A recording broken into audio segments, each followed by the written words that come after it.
So there is a rumor going around, and I do want to preface with this because people will get upset and say, like, you're spreading fake news, which I say, whatever. But people will get mad if we don't preface with rumor that apparently people walked out of screenings of Aquaman 2. Test audiences walked out of screenings of Aquaman 2 because of the death of Arthur Curry's son. They killed the baby in the movie, supposedly. I almost thought you meant that Aquaman is the one who was responsible for Aqua Baby's death, which would be really dark and gruesome. It's claimed that director James Wan included a scene in Aquaman 2 that kills a baby, which is rumored to have been shown in test screenings, which caused audiences to walk out. Well, I mean, that's what test screenings are for, right? To figure out what the hell works. But now I wonder if we were to rewind time back, all the way to 2014, or I guess 2013 when the movie was in post-production. What if they had removed the dog getting killed from John Wick? That's literally the entire premise for the movie, is that the dog that his loving wife gave him as her final gift to him. You have to raise the stakes. I also want to know where exactly a dying woman finds like a pet delivery gift service. That doesn't sound like a real thing to me, but you know, don't question it. Just don't question it, Brett. Just go with it. But yeah, so it says the info is put together from various sources, including Grace Randolph. Grace Randolph, who, by the way, guys, I am the only person in the world who likes the sound of her voice. I do like the sound of her voice. I don't mind it. It's like, so what's going on with Aquaman? But she said that audiences were walking out of test screenings, but she didn't say why. I don't know if any of you watched The Flash. Not many people really cared about The Flash. But when we watched it, there was a scene where it's all in slow-mo. They're plummeting towards the ground, and he needs to save all these babies. So he puts it in a microwave. And he puts one of the babies in a microwave. But he doesn't start the microwave. Yeah. So it's okay. And I am aware, guys, that Aqua Baby dies in the comics. Yeah. Like, I'm aware of that. But it's like the comics seem to take themselves seriously. Yeah. This movie will not. The DC movies that are coming out lately don't take themselves seriously. It's full of, just like the MCU, it's just full of slapstick, immature humor, cracking jokes the entire time. How is Aquaman in this supposedly lighthearted bromance film supposed to be cracking jokes and being, you know, snide and sarcastic and witty the whole time? Yeah.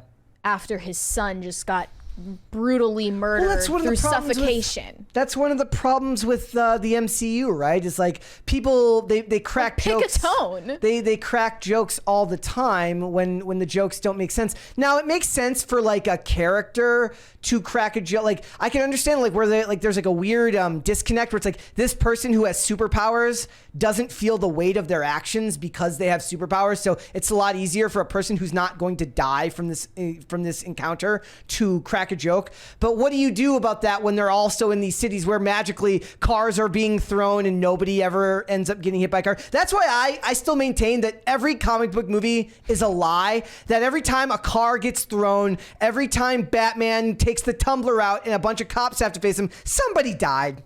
Somebody died. They're lying. We're not supposed to think about that. Exactly. Well, I'm saying, but that's a big thing. Like where they were talking about, like, look, Batman shouldn't kill, but they're talking about Ben Affleck in Batman vs Superman. Batman shouldn't kill, and they're referring to him using the tumbler and the bat pod, right? So. But then when you watch The Dark Knight and you see the tumbler just destroy bridges and cops like fall off bridges, I'm like, somebody died. At the very least, he's got medical bills that are going to put him into debt for the rest of his life.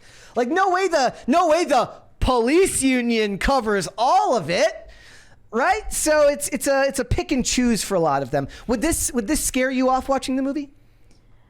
I mean, the scene is supposedly Black Manta. Is it Manta or Manta? Manta. Yeah. He like puts Aqua Baby into a bubble of air, and because Aqua Baby can't breathe air, the baby suffocates. Like, I mean, we're not gonna just watch that like graphically happen on screen, I assume.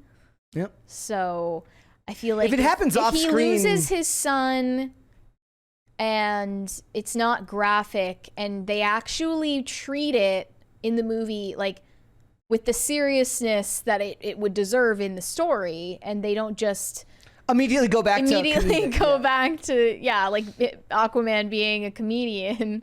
I am, however, fine, but like DC movies aren't serious. Yeah. You know? I am liking the idea of giving Yahya Abdul-Mateen like more serious roles. Like he was him and his back and forth with not Ryan. Everybody's talking Ryan Gosling right now because of Barbie this year. Who's the other one that's basically Ryan Gosling? Wait, what? Ryan Reynolds? No. Who are you talking about? I can't remember. Who was the guy in Ambulance with? He's the bigger actor too. The guy in Ambulance with Yahya Abdul-Mateen. But the point is like he's a good actor, so it's good to see him get a more serious role, assuming that they actually keep the role serious. I don't know if that's actually what's going to happen. You mean the guy playing his brother? Yeah. Oh, I forget now. He's the more famous actor, and I can't remember his name off the top of my head. Jake Gyllenhaal. Thank you. Oh my gosh, it's been such a yes, a Gosling summer that I forgot that Jake Gyllenhaal was Jake Gyllenhaal. He's not the other Gosling. No, I'm saying he's another Gosling. Nobody likes Maggie Gyllenhaal. Nobody likes Maggie Gyllenhaal, and he's kind of another guy. I think of him and Gosling as kind of the same thing. Like I don't know. I transpose them all the time. I'd get that screwed up. Does anybody else do that? Does anybody else see Jake Gyllenhaal and Ryan Gosling as kind of like? You know what's also weird about this? It's they've pared down Amber Heard's scenes, I assume, extensively. So she's not really going to be involved much in this movie. Yeah. How can you add a plot point where they lose their son or... and you don't see any of their relationship after that? Because they'll see it and then she'll be he might as well be a single dad in this movie. He's gonna be like, my baby was killed. She's like, your baby died. He wasn't killed. It's different. That's what she'll say because it's Amber Heard. Black Manta's like, I didn't hit him. I slapped him. It's different. Or no, I didn't punch him. I hit him. It's different. And he'll be like, it's not different. And she will be like, it's different, Arthur. It's different. So the death of the baby leads to the separation of Aquaman and Mera. Which I guess, yeah, it could be used as a way to write her out. I mean, you can just do that by having her talk. You don't really need to do that to the baby. Oh, or is it also, I think that James Gunn wouldn't be really happy with this if he found out, because he'd be like, "Wait, no, I love babies." Yeah, you can't really say that right now. That's love babies. People will be like, "Don't make me pull up the tweets. Don't make me do it." James Gunn is like, "Yeah, I love that idea. I don't like babies, dude. I hate babies." Babies suck. But it is essentially true that, like, look, this is what test screenings are for, right? To figure out what works and what doesn't. So they're going to take it out.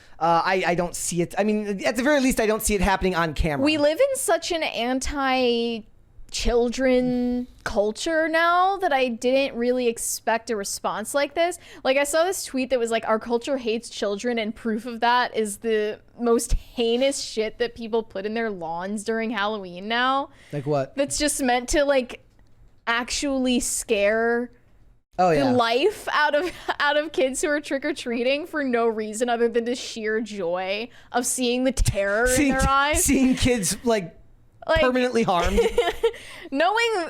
Like scarring them for life. Like, knowing that, like, how anti-natalist our culture is. I mean, also, like, you have to think about it. Like, back in the day, now with people having less families, like, you know, people are getting married, but they're not having kids.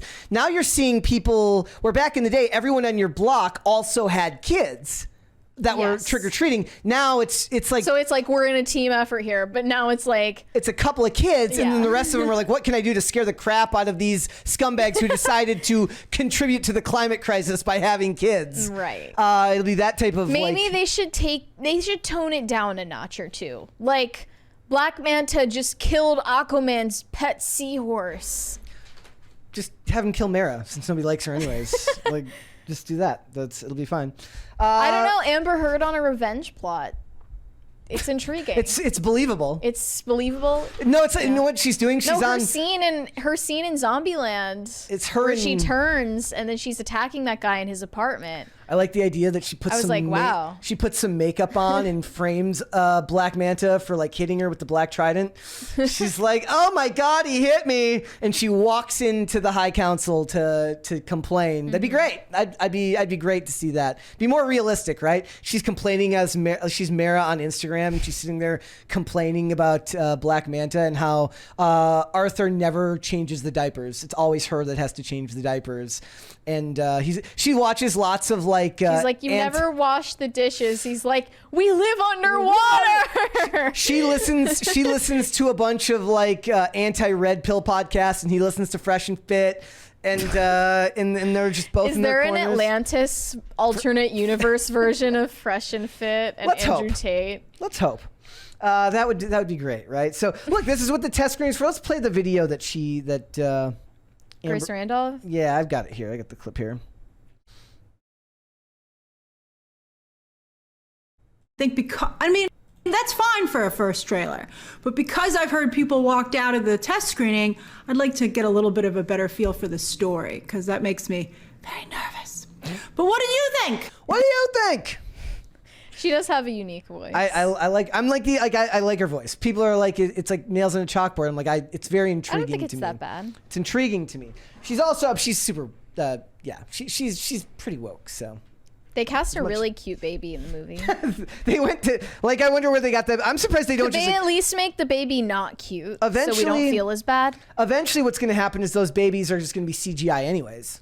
True. Like they're going to just not cast babies at all because True. of, like you can't even have like babies in What stories. was that scene you showed me recently from a TV show where it's just like obviously a dummy that the mom is carrying? Guys, if you follow me on Instagram at Brett Dasvig on Instagram, I will oftentimes post funny clips from TV shows, and it's this scene from the show Numbers, starring David Krumholtz and Rob Moreau, where this guy gets released from jail. He was convicted of a crime he was convicted of a crime he didn't commit.